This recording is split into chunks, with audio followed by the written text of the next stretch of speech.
Então, irmãos queridos, vamos à palavra de hoje. Abra sua Bíblia. Carta de Paulo aos Gálatas, capítulo de número 4. Nós vamos ler versos 4 até o verso 7. É a quinta pregação que fazemos nesses 4 versos.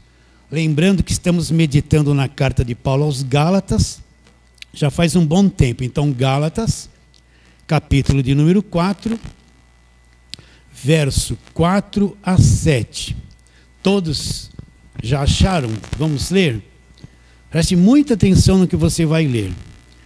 Vindo, porém, à plenitude do tempo, o que Deus fez? Deus enviou seu Filho, olha como isso é grande, nascido de mulher, olha lá, nascido debaixo da lei, sob a lei, para fazer o quê? Para resgatar os que estavam sob a lei, com qual finalidade? A fim de que recebêssemos a adoção de filhos. E agora? E porque sois filhos, enviou Deus ao nosso coração o Espírito do seu Filho. Ele enviou ou vai enviar? Enviou. Se eu sou filho, enviou Deus ao nosso coração o Espírito do seu Filho que clama Abba, Pai. Olha lá. De sorte que já não és escravo. Então Deus não tem filhos escravos. De sorte que já não és escravo, porém, o que eu sou? Sou filho. E sendo filho, eu sou o que mais? Herdeiro por Deus, herdeiro de Deus. Então nós já explicamos tudo isso. Jesus Cristo veio, nasceu debaixo da lei, resgatou os que estavam debaixo da lei, enviou ao Espírito ao nosso coração, nós não somos mais escravos, e hoje vamos falar isso. Nós somos herdeiros de Deus. Mas antes vou fazer aquela pergunta. Porque Paulo escreveu esta carta aos Gálatas. O que estava acontecendo naquela igreja dos Gálatas? Paulo foi para a região da Galácia, fundou igrejas. E o que Paulo pregou? Paulo levava eles a fazer campanha e subir no monte? Não. Paulo dava a agorada do Rio Jordão para eles, prometendo prosperidade e cura? Não. Paulo levava eles a fazerem voto do Velho Testamento? Não. Paulo não dava rosa ungida, não mandava passar óleo na cabeça de ninguém. Paulo não ensinava essas coisas. Se você for ler as cartas dele, você não vai ver nada disso. Paulo pregou o evangelho da graça de Deus. E que consiste o evangelho da graça de Deus? Os 2 pontos que estamos falando há meses, desde o começo do ano. Efésios 2:8, porque pela graça sois salvos. E alguém poderia pensar, oh, que coisa linda. Mediante a fé, ele ia ficar mais contente, ele ia dizer assim, eu que criei, meu esforço, eu me decidi a crer. Mediante a fé. Agora Paulo mostra um campo que eu preciso ter clareza. Esta fé e esta graça, não vem de vocês, não vem de vocês. Será que a gente entende? Não vem de vós, pela graça sois salvos, lindo, mediante a fé, maravilhoso. Agora vem uma coisa que causa um pouco de frustração. Esta graça e esta fé, não vem de você. Não foi você que produziu. Não foi você que me decidi acreditar. Não vem de vós, é um dom, é uma dádiva de Deus. Não está escrito isso? Então se ela vem de mim, então Paulo falhou. Não vem de vós, Paulo errou. Mas está lá, não vem de vós. Olha, isso abre um campo de revelação enorme, para você ver que a obra de Deus é Deus que faz, não é o homem que faz. Uma pessoa para crer em Cristo, é só Deus agindo dentro dela. Se Deus não agir, ela nunca vai acreditar. Entenda isso. A uma se fizeram inúteis, todos se extraviaram, Romanos capítulo 3. Todos se extraviaram, se estragaram e juntos se tornaram o quê? Inúteis. Não há quem entenda, não há quem busque a Deus. Assunto encerrado. Então, não vem de vós, é um dom de Deus, não vem de obras. Isso aí vai frustrar as pessoas.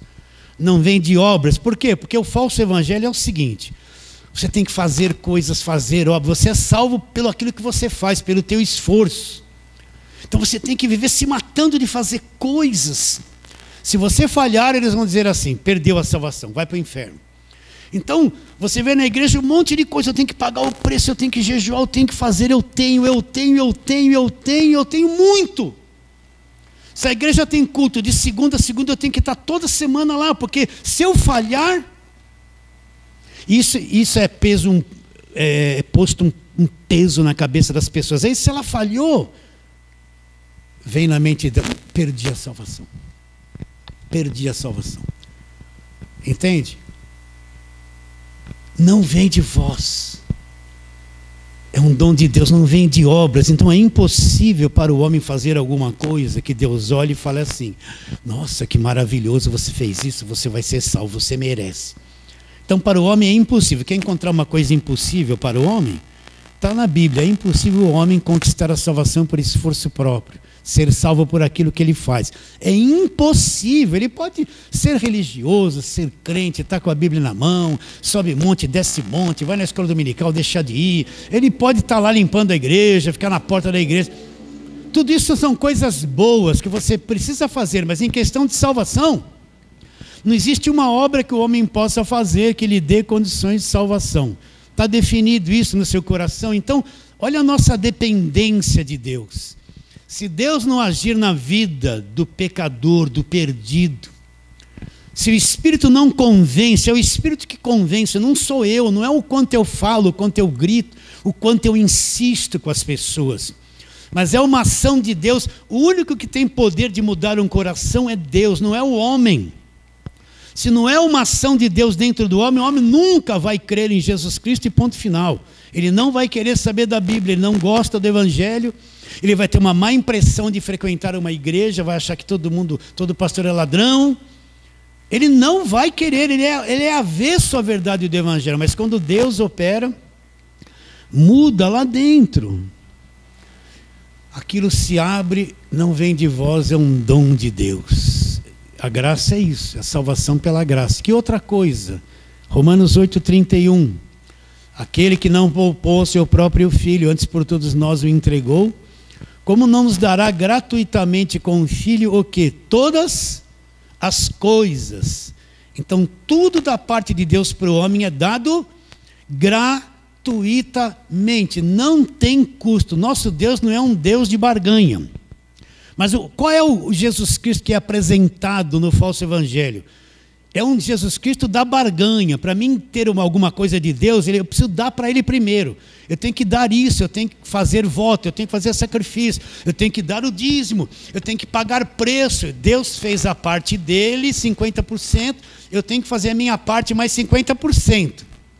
Então você vê o Deus da barganha, o Deus que gosta muito de dinheiro. Desculpa repetir isso, porque ele sempre quer, ele gosta de quem dá mais dinheiro para a igreja. Quem não tem nada para dar, ele não vai muito com a cara, porque isso aí não semeou nada. Vai colher o quê se não semeou nada? Quem dá bastante, ele gosta, vai dar muitas vezes mais. Quem dá pouquinho, vai devolver um pouquinho com juros. Quem não dá nada, não serve, porque ele não tem nada para dar. Não tem barganha para fazer. Então é um Deus que está sempre cobrando alguma coisa, interessado no dízimo, no trismo, nas ofertas, nas campanhas de televisão, nos carnês. A igreja precisa de recursos para caminhar. Sem a colaboração dos irmãos, nós não chegamos a lugar nenhum. Vocês estão entendendo? Mas Deus não se vende por nada. Tudo da parte de Deus para o homem é dado o quê? Gratuitamente. Como não nos dará juntamente com o Filho todas as coisas? Então, na graça de Deus, tudo da parte de Deus para mim me é dado gratuitamente, não tem custo. Não tem o pagar preço, ele fez 50%, eu tenho que fazer minha parte. Se eu faço alguma coisa boa na comunidade, é porque eu sou convertido, eu entendo que há necessidade de se trabalhar, mas não para ser e não para ter. Está bem claro isso? Então imagine um Deus que olha assim para você, ó, se você não me der isso, eu não vou fazer nada por você. Porque ele vem com a mentalidade do Velho Testamento. Davi disse assim, jamais me apresentaria ao Senhor com as mãos vazias, né? Aquela mentalidade da lei, na lei tudo tinha um custo, tudo tinha um preço, tudo tinha uma oferta. Isso aí acabou na cruz. Não estou mais debaixo da velha aliança. Na graça de Deus, Deus me aceita com as mãos vazias. O que Ele mais quer é quando olhar para mim, ver dentro de mim que eu conheço a verdade, que eu creio no Evangelho. Isso é o que satisfaz Deus quando olha para mim e para você. Que adianta a pessoa trazer 1 milhão para Deus, Deus olha para dentro dela, ela está debaixo de obras, está no judaísmo, na velha aliança, não entende nada do Evangelho, está morta por dentro, não vale nada, vai valer para quem vai pegar o 1 milhão. Mas para Deus isso não vai ter valor. Então tudo da parte de Deus para o homem é dado como? Gratuitamente. Agora, o que aconteceu com os Gálatas? Paulo foi lá, fundou igrejas, ensinou o Evangelho da graça de Deus e se ausentou. Aí chegaram lá os judaizantes, os pregadores da velha aliança. Aqueles que pregam mais o Velho Testamento, mentalidade de lei, mentalidade de judaísmo. Você tem que entender que Velho Testamento, a igreja não existia. Velho Testamento é a história do povo judeu. Deus fez coisas lindas no Velho Testamento, mas é claro, eu tenho que conhecer o Velho Testamento, claro. Mas o Evangelho, a graça de Deus, o Evangelho, a igreja não existia no Velho Testamento, que existia povo judeu. A história daquela nação que se tornou o povo de Deus, que veio de Abraão, Isaac e Jacó, e é povo de Deus do Velho Testamento. Então, mentalidade da lei, ele sempre tinha que fazer sacrifício, pagar preço, lutar, lá é muita guerra, muito inimigo, muita batalha. Eles obedeciam, Deus abençoava, desobedecia, Deus trazia uma nação, destruía tudo, é um vai e vem, uma hora estava abençoado, outra hora estava debaixo de maldição. Essa é a mentalidade da lei. Essa gente entrou na igreja dos Gálatas e disseram o quê para os Gálatas? Gálatas, isso que Paulo falou que tudo é pela graça, não é bem assim. Você tem que se voltar para a lei, circuncidar, guardar sábado, praticar festas judaicas, fazer abstenção de certas comidas, fazer tudo aquilo que está na lei, somando com o que Cristo fez na cruz, aí você vai ser salvo. O que aconteceu com os Gálatas? Então, meus irmãos, é difícil fazer as pessoas entenderem isso. Olha, é difícil. Jesus, na última Páscoa, ele diz o quê? Este pão é meu corpo que será partido por vós. Depois ele pega o cálice e fala o quê? Você faz isso. Este cálice presta atenção, este cálice é o novo testamento no meu sangue. É o quê? Novo. Vai começar um novo testamento. Vai começar uma coisa nova, uma nova aliança. A velha aliança está acabando. Vai começar o novo testamento. Um novo testamento. Se começa um novo, é porque o velho está prestes a acabar. Aonde a gente vive? No velho ou no novo? Você vê uma igreja misturada. Fala de Jesus, mas vive no Velho Testamento com a mentalidade de judeus. Nós não somos judeus. Nós somos o povo da graça de Deus, nós somos igreja. Vai lá no Velho Testamento e procura lá a palavra igreja. Não existia igreja no Velho Testamento. É só a história do povo judeu. Você já me cansou de ouvir. Já se cansou de ouvir falar isso, né? Mas na nova aliança de Mateus 18, Jesus diz, olha, Jesus não foi para a cruz ainda. Ele disse, olha, sobre esta pedra que é Cristo, eu vou edificar a minha igreja. Ele vai edificar. Não estava edificado ainda. E as portas do inferno não vão prevalecer contra esta igreja. A igreja existia? Ainda não. Vai começar a existir o derramamento do Espírito Santo. Daí para frente aí, surge a igreja. Então tem que entender que a velha aliança acabou na cruz. Eu vou falar isso muito. Demora. O bloco de gelo dentro da gente é tão grande que para quebrar isso demora anos. Para você ouvindo e batendo, ouvindo, até romper e a gente deixar a tradição antiga, aquela mentalidade antiga da velha aliança. Então a velha aliança acabou na cruz. Quando Cristo fala em Romanos 10:4, o fim da lei é Cristo. Olha, não sou eu que estou dizendo, está escrito. O fim, acabou, o fim. Acabou, não acabou? Não está escrito isso, se está escrito é verdade. O fim da lei é o quê? É Cristo para quem? Para a justiça daqueles que acreditam. Para a justiça de quem? Dos que acreditam. Então, o que Paulo tem em mente quando Paulo fala o fim da lei é Cristo? Paulo nasceu debaixo da lei, judeuzão, fariseu, perseguia a igreja, e ele diz em Gálatas, quanto aos da nação dele, da idade dele, ele se avantajava a muitos, a quase todos, ele era extremamente zeloso. Então Paulo era aquele judeuzão, ia contra a igreja, você conhece a história, perseguia a igreja, guardador da lei, e ele achava que o evangelho era um embuste, era um falso profeta, um falso ensino. E o falso evangelho queria destruir a religião dele, ele perseguia as pessoas. Então Paulo era alguém que conhecia todo o Velho Testamento, sim ou não? Era alguém que praticou o Velho Testamento, nasceu debaixo do Velho Testamento, se formou debaixo do Velho Testamento.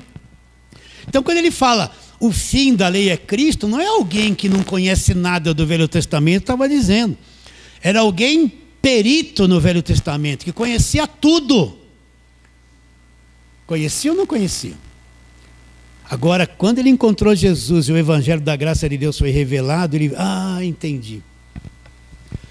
O fim de todo aquele sistema religioso acabou. Acabou. Vocês entendem? Acabou aquelas festas, aqueles rituais, aquela forma que Deus agia, aquelas batalhas. Tudo aquilo é muito bonito, é encantador, cair um maná, pão do céu, né? E assiste o filme, Moisés chega, levanta o cajado e o mar se abre, né? Não é lindo? Acordava de manhã, tinha aquele monte que parecia semente de coentro, mané, fazia aquele pão, eles não precisavam comer carne, abobrinha, chuchu, arroz, feijão, aquele alimento completo, eles não ficavam doentes, um alimento que tinha tudo que o corpo precisava, fantástico, né? Não é? Né? E Davi chegou, pegou a pedra, rodou, acertou a testa do gigante. Ai, que maravilhoso! Tudo história do povo judeu, é lindo. Mas todo aquele ritual, não tem mais gigantes nos dias de hoje. Eu vou espiritualizar a coisa. O gigante são os seus problemas, Jericó é os seus problemas, tem que fazer campanha de Jericó. Eu não vivo mais lá, não estava eu diante do mar. Eu nem existia naquele tempo. Jericó acabou. Gigante Golias acabou, é tudo lindo. Agora, Davi conhecia a lei quando ele diz o fim de tudo aquilo da minha religião de infância, de nascimento, é Cristo para justiça. Olha, presta atenção essa palavrinha. Justiça de quem só? De todo mundo? Não, daquele que acredita. O fim da lei é Cristo, de todo aquele sistema, para a justiça de quem? Daquele que acredita. Quem não acredita não enxerga isso. Mas quem acredita obteve essa justiça que vem da cruz. Entende? Então, eu tenho que fazer... Se eu não tiver essa divisão dentro de mim, eu vivo uma vida mesclada. Prego muito o Velho Testamento, misturo com o Novo. E o Velho Testamento cria um véu. Eu não consigo enxergar as cartas de Paulo como tem que ser. Eu não consigo ter uma visão clara das cartas de Paulo, porque a velha aliança mistura e tem muito material, são mais livros, mais guerras, mais batalhas, e mistura com as cartas de Paulo. As cartas de Paulo não são muito empolgantes, não tem gigante caindo, não tem muito milagre acontecendo, não tem muita batalha, muralha e o fogo do céu, não tem nada disso, é a explicação do Evangelho, não é empolgante. Pode ver que as maiores falsas doutrinas vêm da onde? Da velha aliança. As falsas campanhas vêm da onde? Da velha aliança. Aí Paulo diz em Gálatas capítulo 1, verso 6. O que aconteceu com os Gálatas? Eles voltaram-se para a lei e voltaram as costas para o evangelho da graça de Deus. E Paulo diz no verso 6, admira-me que estáis passando tão depressa daquele que vos chamou na graça de Cristo para outro evangelho, o qual não é outro, senão alguns que vos perturbam e querem fazer o quê? Perverter o evangelho de Cristo. Agora vem o alerta. Mas ainda que nós, ou mesmo um anjo vindo do céu, vos pregue evangelho que vai além do que temos pregado, seja anátema, maldito. Assim como já dissemos e agora repito, se alguém vos prega evangelho que vai além daquele que recebesse, seja o quê? Maldito, anátema. O que Paulo está dizendo? Por isso que eu preciso estar atento nos dias de hoje. Paulo está dizendo para nós a mesma coisa. Se vem alguém, pode vir um anjo do céu, alguém brilhante, descer na sua frente e falar coisas que não é o evangelho da graça de Deus, seja anátema. Então, por isso que eu tenho falado, não fica ouvindo qualquer coisa. Se eu não conheço o evangelho da graça de Deus, eu estou desprotegido, porque eu vou ouvir qualquer coisa e achar que é evangelho. Se eu não conheço o evangelho da graça de Deus, eu vou cantar qualquer música. Eu vou achar bonito, por quê? Porque eu não entendo o evangelho e não tenho proteção. Quando eu entendo o que é o evangelho da graça de Deus, cria-se um escudo de sabedoria dentro de mim, na minha mente, que quando o engano vem, ele não penetra, ele é discernido, ele é detectado, ele é visto.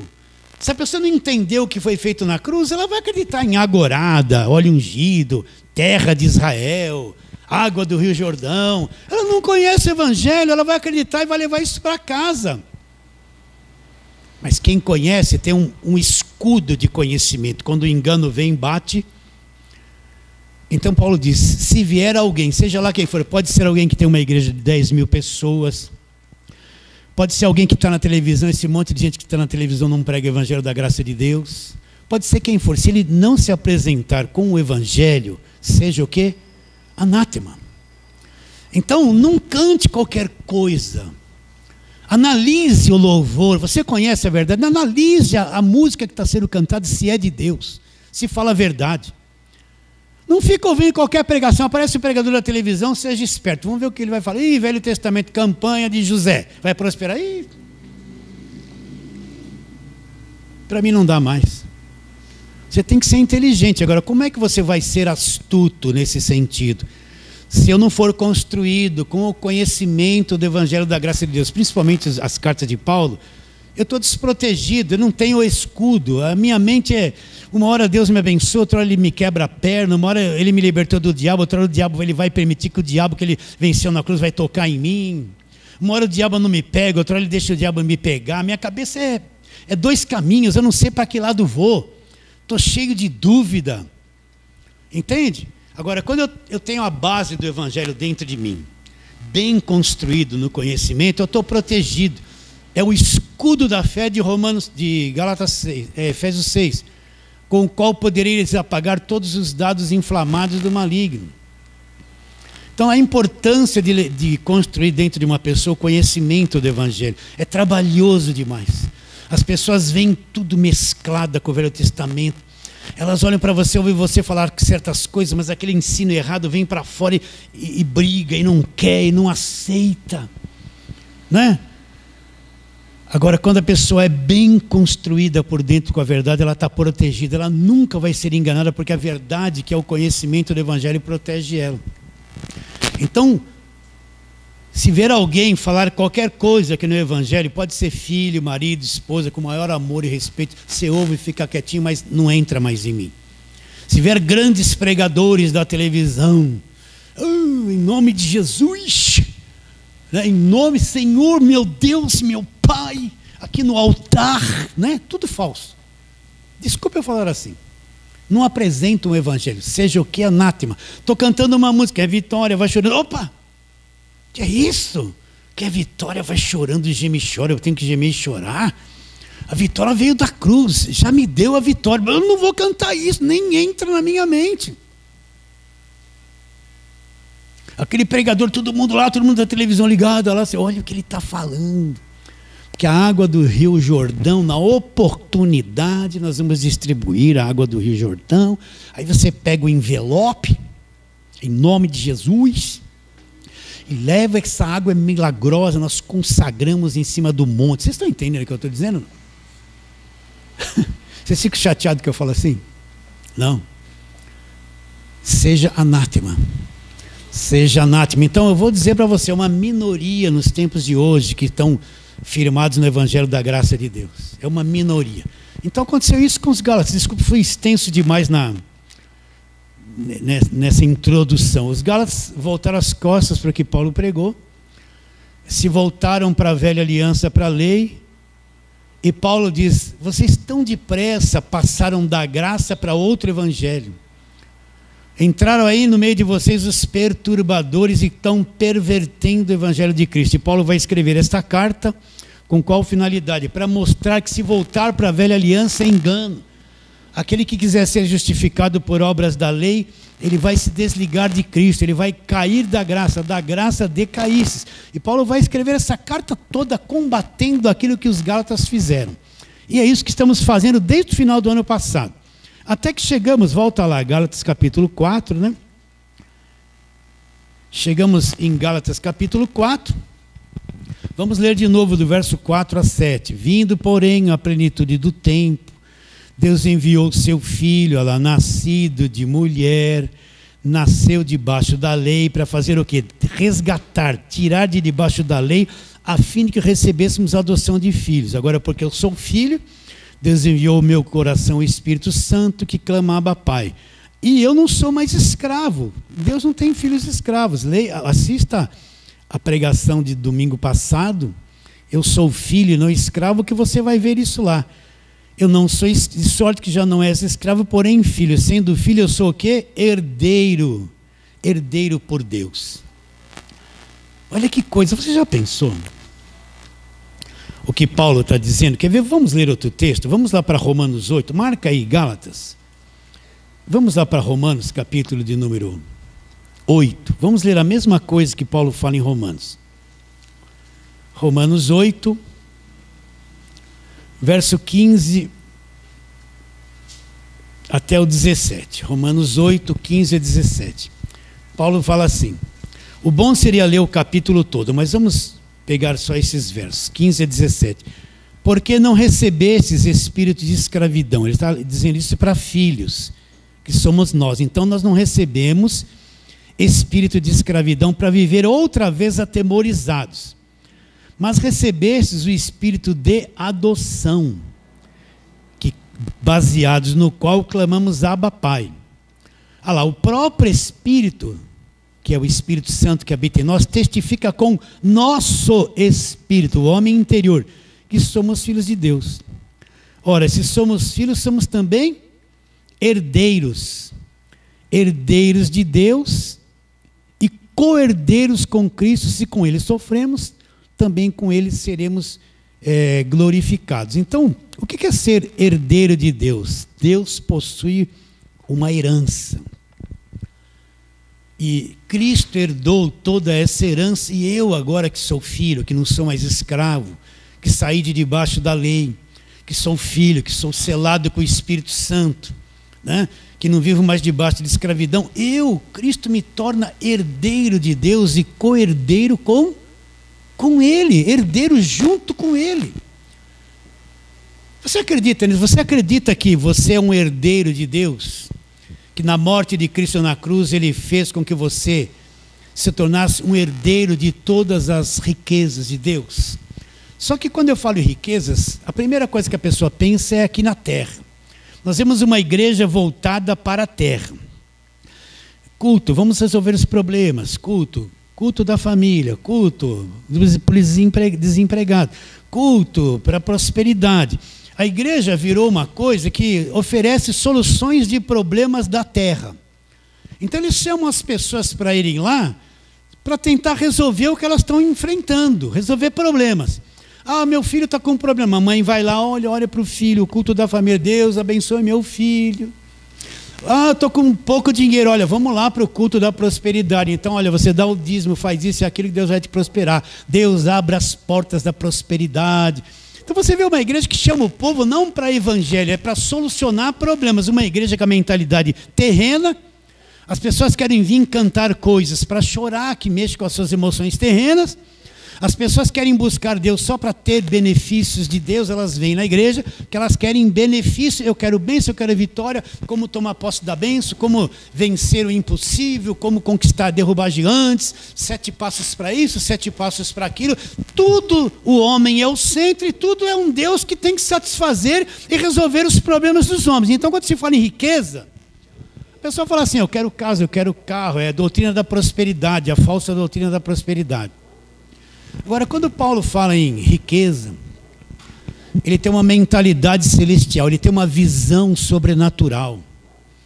Ele tem uma visão de um mundo de Deus, de uma região sobrenatural, onde Deus tem coisas infindáveis, sabedoria sem fim. Tem criações ilimitadas que nós não conhecemos. Tem mundos criados por Ele que nós nem sabemos que existem.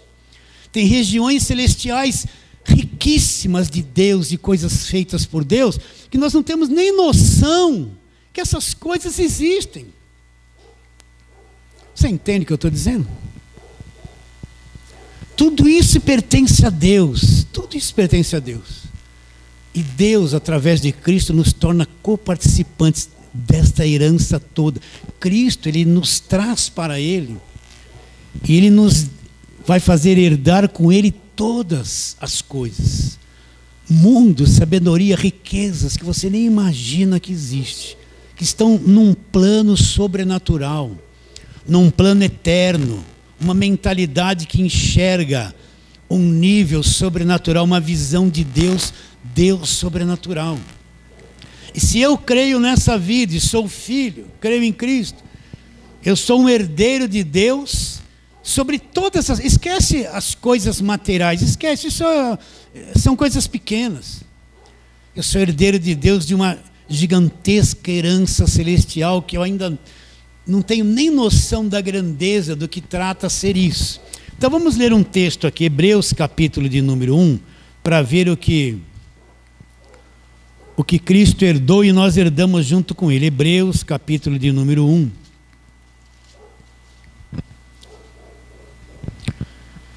Versos 1 e 2.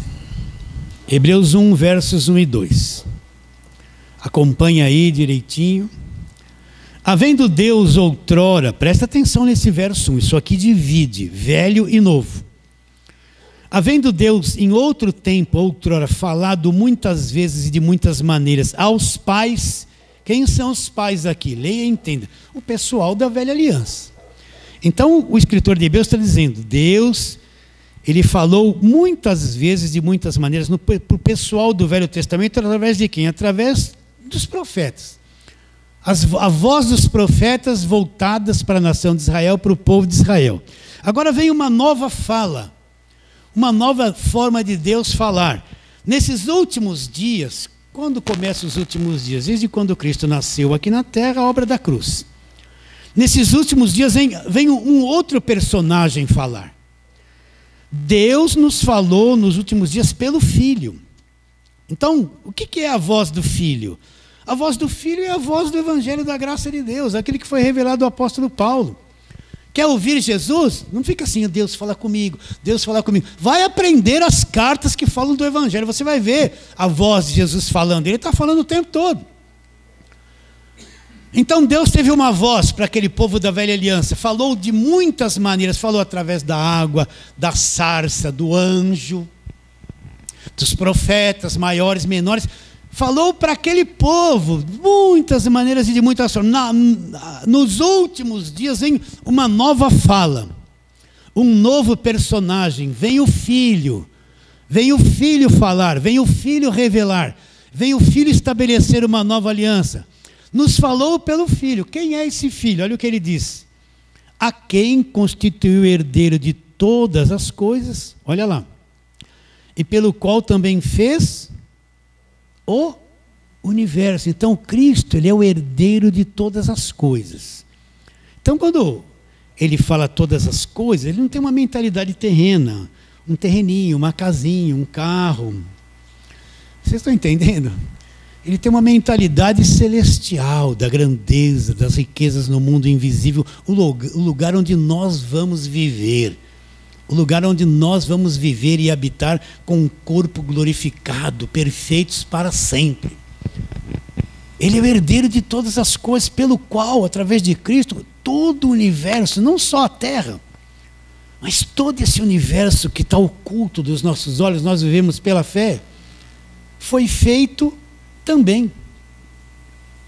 Então essa herança que Paulo fala em Romanos não é coisa terrena. Eu sei que nós temos necessidades terrenas, precisamos comer, nos vestir, viver, o dinheiro é curto, é uma luta constantemente, né? Uma aflição às vezes, mas não é isso que Paulo está dizendo. Ele está dizendo uma herança celestial. Nós somos co-herdeiros com Cristo, numa dimensão onde existem riquezas imensuráveis, coisas que a mente humana não atingiu e nem viu, e através de Cristo nós somos herdeiros de todas essas riquezas, e Cristo herdou todas as coisas. Vamos lá, primeira carta de Pedro, vai lá para frente, você está em Hebreus, aí vem Tiago, e depois vem primeira de Pedro. Vamos ler verso 13 em diante. Olha, leia e entenda o que você vai ler aqui. Verso 3, 1 de Pedro capítulo 1, né? Eu nem falei o capítulo. Verso 3. Gosto que você leia aí. Leia para ver se está escrito.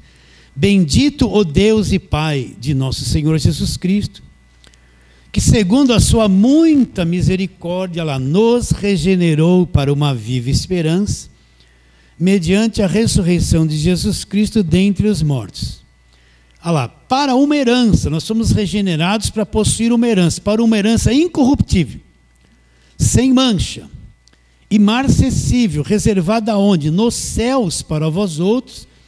Então, o que Pedro está dizendo? Nós somos regenerados para uma herança incorruptível, uma herança que não se corrompe. Onde está essa herança? Reservada nos céus para vós outros. Agora presta atenção no verso 5.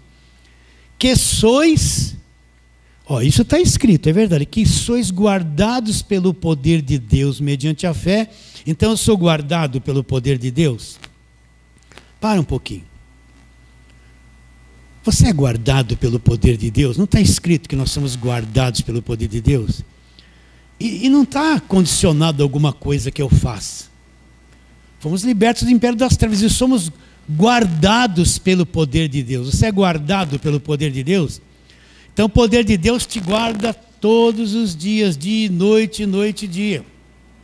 Olha lá, que sois guardados pelo poder de Deus mediante a fé, para a salvação preparada para revelar-se no último tempo.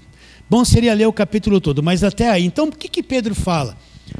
Que nós somos regenerados, somos salvos para uma herança incorruptível, que não tem mancha, que não tem ferrugem, que não se estraga. E está reservada para nós em qual dimensão? Uma dimensão celestial. Uma dimensão sobrenatural, as riquezas de Deus, da qual Cristo, através da sua morte, nos fez ser participantes. Participantes. Você acredita nisso? Sim ou não? Onde está essa riqueza? Por isso que viver pela fé, olha, as pessoas querem viver pela fé só para ter resultados na terra. Então são os crentes infantis. O que é um crente infantil? É aquele crente que vê Deus assim para ter coisinhas. Deus, eu quero isso, Deus, eu quero aquilo. Né? Nesses tantos anos de vida de fé, muitas pessoas vieram pedir oração para mim. O que elas pediram? Deus, o pastor ora por meu filho, pastor, o meu netinho, pastor, o meu marido, pastor. Aí você vê, a maior parte das orações que ela pede é coisas da terra. Você vai numa reunião de oração, Deus abençoa, Senhor, em nome de Jesus. Né? Abençoa minha casa, abençoa meu marido, abençoa minha esposa. É para mim, Deus, a mim, Deus, tudo é terreno. Os crentes infantis, eles querem, Deus é o Deus que dá doce, que nem dá doce para as crianças. É tudo na terra, tudo probleminha, pai, mãe. Tudo isso é importante. Mas quando você cresce, você amadurece, você passa a ter uma visão celestial que não é diferente. Os valores mudam, a compreensão muda. A sua expectativa não é só para esta terra. A sua expectativa é sobrenatural. Você não tem vontade de ter revelação das coisas sobrenaturais? Não tem vontade de dar um mergulho espiritualmente num outro universo, sair das preocupações da terra? Me dá isso, Deus, resolve o meu problema. Deus, eu estou sem dinheiro. Deus me cura, estou com dor de barriga. Nunca uma pessoa veio pedir oração para mim, pastor, ora por mim, porque eu preciso ter revelação da palavra de Deus, conhecimento profundo do Evangelho. Nunca ninguém pediu isso, porque a mentalidade é de crente ingênuo, criança, que não cresce, tão preso no Evangelho terreno, não sai disso. Há anos, há 10, 20, 30 anos, enquanto o irmão de 30 anos de fé, não esquece de orar por mim. Ainda ele está, ora por mim, porque eu senti uma dor aqui. 30 anos dentro de uma igreja, não cresceu em nada. É criança. Não tem visão espiritual, não tem noção do que é o mundo sobrenatural. Através desta fé nós iremos viver lá eternamente. Está entendendo o que eu estou dizendo? Nós somos herdeiros com Cristo de todas essas coisas.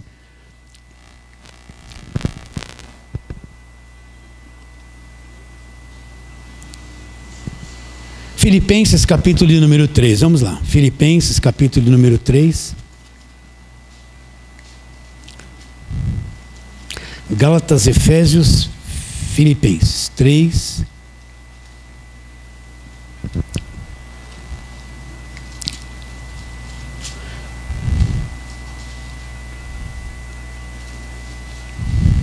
verso 17 a 20.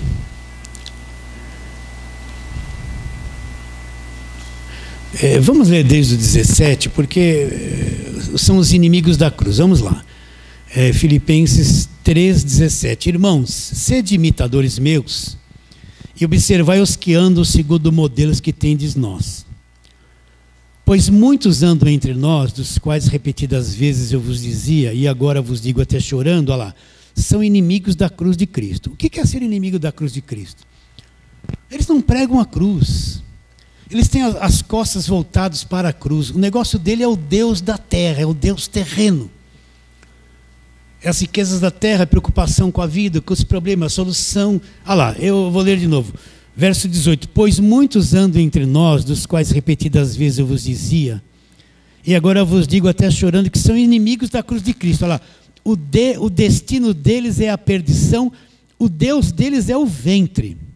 A glória deles está na sua infâmia, visto que só se preocupam com coisas terrenas. Esse evangelho terreno é buscar prosperidade, solução de problema, é buscar trabalho, é buscar dinheiro, eu quero casa, eu quero carro, eu quero melhorar de vida, eu quero me casar, eu quero isso, eu quero Deus, eu quero um Deus que faça tudo isso por mim. Só se preocupam com coisas da terra. Quisera que Deus faça tudo isso por você, Deus pode fazer? Claro que sim. Mas ter uma vida de cristão fundamentada só em busca disso é sinal que eu não cresci, não entendi nada ainda. Agora ele fala no verso 20, pois a nossa pátria está onde? Nos céus, de onde aguardamos o Salvador, o Senhor Jesus Cristo, que vai fazer o quê? O qual transformará o nosso corpo de humilhação para ser igual ao corpo da sua glória, segundo a eficácia do poder que ele tem até de subordinar a si todas as coisas. Então ele direciona. Primeiro ele fala os inimigos da cruz, a pregação deles é coisas da terra, só se preocupa com coisas terrenas. E depois ele dá a direção, a nossa pátria está nos céus, de onde aguardamos o Senhor, o Salvador Jesus Cristo, e quando vier, se estivermos vivos, transformará esse corpo de humilhação para ter um corpo glorificado igual ao corpo da sua glória. Então nossa pátria está nos céus. Entende isso? Onde está a nossa herança? Não é uma herança terrena, é uma herança celestial. São riquezas celestiais, poderosíssimas, eternas, uma herança eterna. E como isso se tornou possível? Repare bem que o objetivo é muito acima daquilo que é terreno, meus irmãos. Nós estamos tão agarrados nas necessidades desta terra que a gente vive agarrado nas coisas. A gente quer a solução delas. Mas muitas não vão solucionar, muitas nós vamos viver até o fim com certos problemas, infelizmente é assim. E muitas coisas não vão mudar, muitas pessoas que a gente queria que crescem no Evangelho e a família não vão acreditar mesmo, não vão acreditar. A nossa pátria está nos céus, é o lugar que está nos aguardando. Então de vez em quando para um pouquinho e pense nisso. Eu pertenço a uma outra dimensão. Jesus Cristo veio, morreu por mim, me salvou, Ele vai me levar para essa outra dimensão. Para esse mundo invisível, esse mundo interno. Quando você orar, em vez de ficar, me dá isso, me dá aquilo, fica quieto. Não fica falando diante de Deus, fica quieto.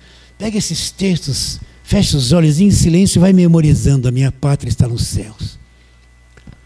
Senhor, minha pátria está nos céus. Vai repetindo essa palavra na tua cabeça, no teu espírito, vai tendo compreensão das coisas eternas, celestiais. Não, eu orei bastante. O que você pediu? Pedi para minha mãe, para o meu pai, para o meu problema. Deus te ouve há 30 anos fazendo o mesmo pedido, Ele já se cansou, Ele vai orar, vai falar a mesma coisa, não aguento mais. Deus já se cansou. Quando você orou a primeira vez, Ele já te ouviu. Ouviu? Você acredita? Você está 3 anos pedindo a mesma coisa. Pensou meu pai, minha mãe, minha irmã. Oração de criança. Deus já está por aqui de ouvir isso. Quando você vai orar, pare, pega um verso da Nova Aliança.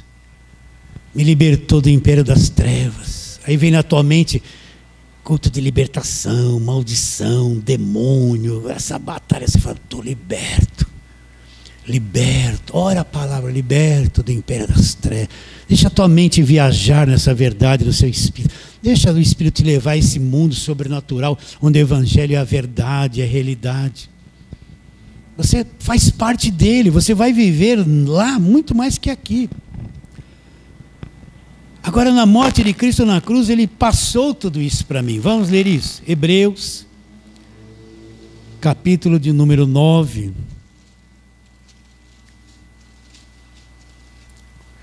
Hebreus 9. Essa carta aos Hebreus, ela é escrita para quem? É escrita para os judeus. Deixa eu explicar isso para você. Aquelas pessoas que nasceram debaixo da lei, tinham a religião judaica, guardavam a lei, iam no templo, faziam os seus sacrifícios, as suas coisas todas, faziam dietas de comidas, guardavam os mandamentos, participavam das festas judaicas. Um monte de judeu nasceu desde criança, foi doutrinado ao judaísmo. Eles começaram alguns vir para o Evangelho, por isso que quando você ler Hebreus, você tem que ter entendimento do que está lendo. Começaram a vir para o Evangelho, e o escritor de Hebreus vai mostrar que a religião deles acabou. Vai mostrar que a lei acabou. Olha, é terrível isso para eles. Vai mostrar que os sacrifícios de animais acabou. Cristo fez o último sacrifício e acabaram esses sacrifícios. Vai mostrar que Cristo agora é o nosso sumo sacerdote e não existe mais sumo sacerdote humano, acabou. Vai mostrar agora que nós somos o templo de Deus e o templo não tem mais razão de ser, acabou. Então um monte de judeu que está ouvindo o Evangelho está vindo para o Evangelho. O escritor de Hebreus, eu acredito que é Paulo, ele sabe o que é judaísmo, ele está ajudando esses judeus a transição do velho para o novo, do fim da lei para entrarem no Evangelho da graça de Deus. Está bem claro? Então, quando você for ler Hebreus, o que você tem que ter em mente? Tudo que fala em Hebreus é para aquele monte de judeu que guardava a lei e vieram para o Evangelho, tem que limpar a mente da religião deles e entender a nova aliança. Tem textos aí que são usados para dizer que o crente perde a salvação, né, fica frio, não resta mais sacrifício. Não vamos entrar nisso agora. E mais para frente a gente fala sobre isso. Então, Hebreus, capítulo de número, o que eu falei? 9. Então, o escritor está explicando isso aqui. Vamos ler, olha, verso 14. Para você entender que através da morte de Cristo passou a herança de Deus para nós. Que nós vamos herdar tudo que Jesus herdou de Deus, as riquezas de Deus, isso numa vida futura, numa vida eterna. Verso, o que eu falei? Vamos ler o 15. Por isso mesmo, ele é mediador da nova aliança. Então, Cristo é mediador do quê? Da nova aliança. A fim de que, intervindo a morte para a remissão das transgressões que havia sobre a primeira aliança, então ele teve que morrer, ele foi o último sacrifício da lei, foi um sacrifício perfeito, ele teve que morrer para remir toda a transgressão, toda a acusação, toda a culpa que havia na velha aliança, está claro isso? Então a morte de Cristo na cruz, quitou, ele nos libertou de toda a acusação da lei, o fim da lei é Cristo.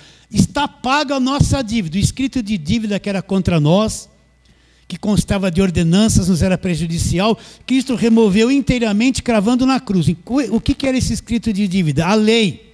Então ele cravou toda a velha aliança na cruz. Houve a remissão das transgressões, o fim, a retirada. Eu e você não devemos mais nada.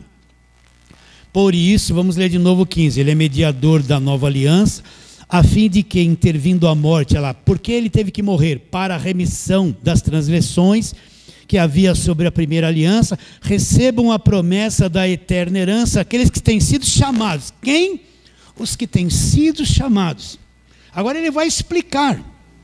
Porque onde há testamento, é necessário que intervenha a morte do testador, pois um testamento só é confirmado em caso de mortos, visto que, de maneira alguma, tem força de lei enquanto vive o testador. Só aí, depois leia esse capítulo todo. O que ele está explicando?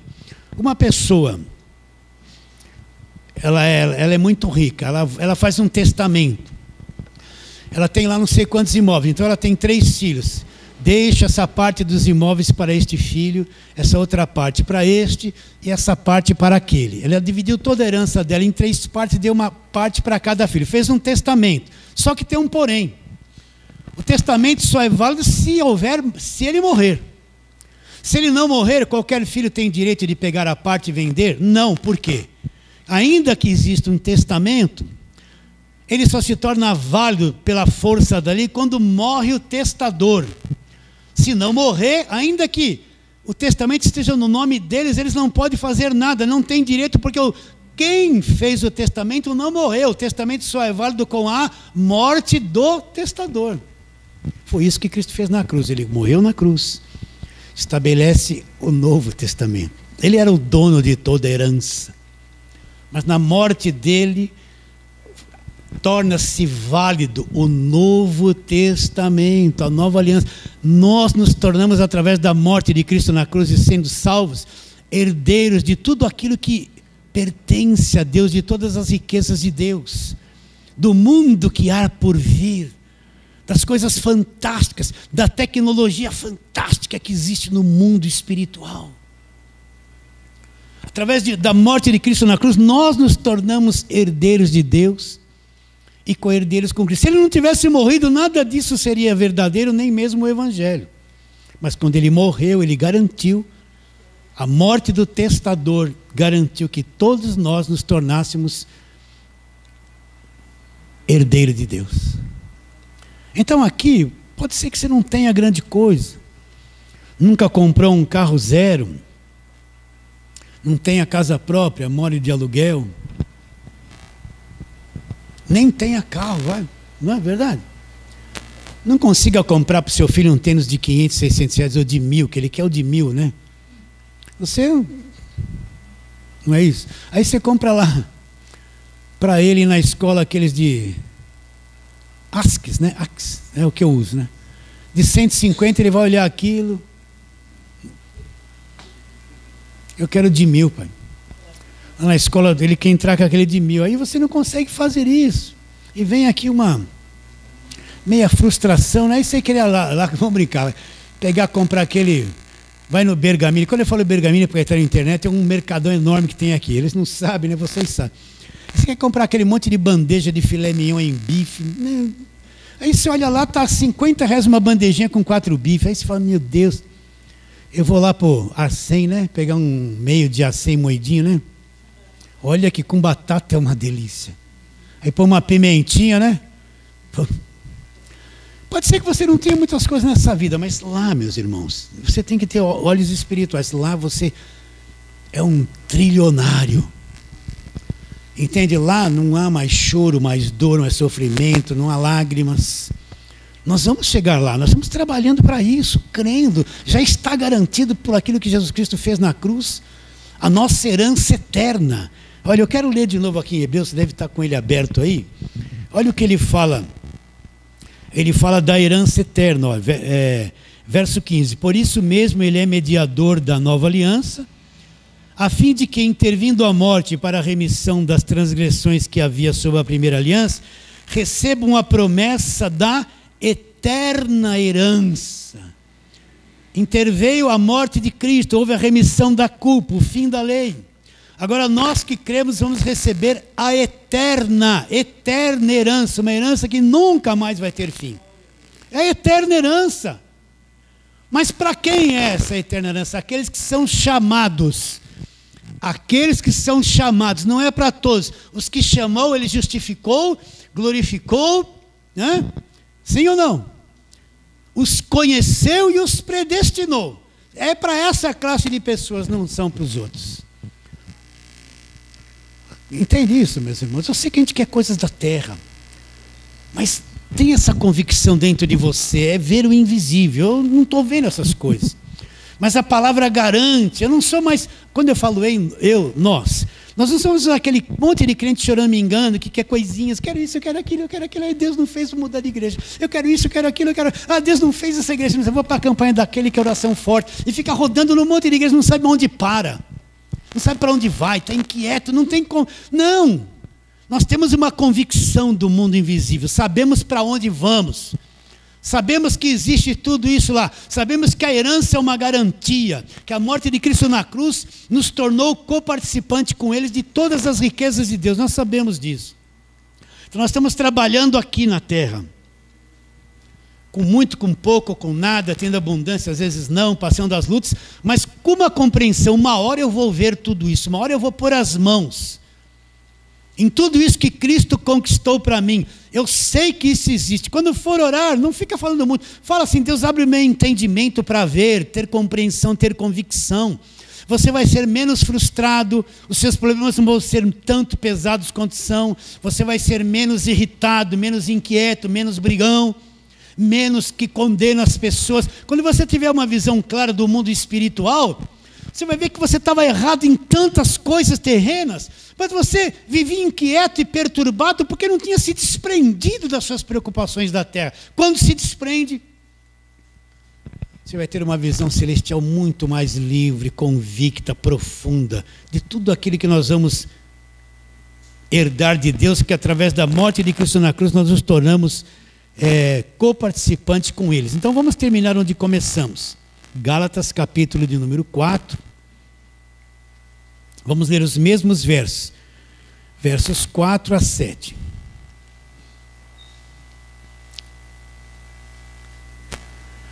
Vindo, porém, a plenitude do tempo, Deus esperou passar toda a velha aliança até João Batista, aí se completou, passou a plenitude do tempo, se cumpriu, Deus enviou seu filho. Ele nasceu semelhante a mim e você, nasceu de mulher, nasceu debaixo da lei, debaixo do judaísmo, para quê? Para tirar de debaixo da lei, nos resgatar todos os que estavam debaixo da lei, a fim de que recebêssemos a adoção de filhos. Porque o seu filho, Deus, enviou o coração, o Espírito Santo, que é o Espírito do seu filho, que clama Abba Pai. E a escravidão, não sou mais escravo, de sorte que já não és escravo, porém filho. E sendo filho, eu sou herdeiro por Deus. Herdeiro por Deus. Você acredita nisso no coração? Recebe essa palavra de hoje? Então vamos ficar em pé e vamos terminar. Vamos fazer uma breve oração. Se concentre agora, deixa a tua mente bem consciente. Senhor, nós te adoramos, Senhor, pelo Evangelho da graça de Deus, que é a verdade. E porque o Senhor, através da morte de Cristo na cruz, nos fez teus herdeiros. Qual a grandeza disso? Quão grande é tudo isso, Senhor. Por isso nós queremos pedir para nós que aqui estamos e todos quantos vão nos ouvir pela internet, que o entendimento seja aberto, Senhor. Nos ajude a desprender das emoções da terra, que são as emoções escravizadoras, e ter um entendimento lá no Espírito aberto para as realidades espirituais. Abre os nossos olhos, Senhor. Que hoje, pessoas que vão ouvir mais tarde esta pregação tenham um entendimento aberto, de verdade, Senhor. Aconteça aquilo dentro delas. E elas venham enxergar, junto com cada um de nós, a grandeza do Evangelho da graça de Deus. Crendo que será, oramos pela fé, em nome de Jesus. Fale assim. Amém. Pode aplaudir bem forte.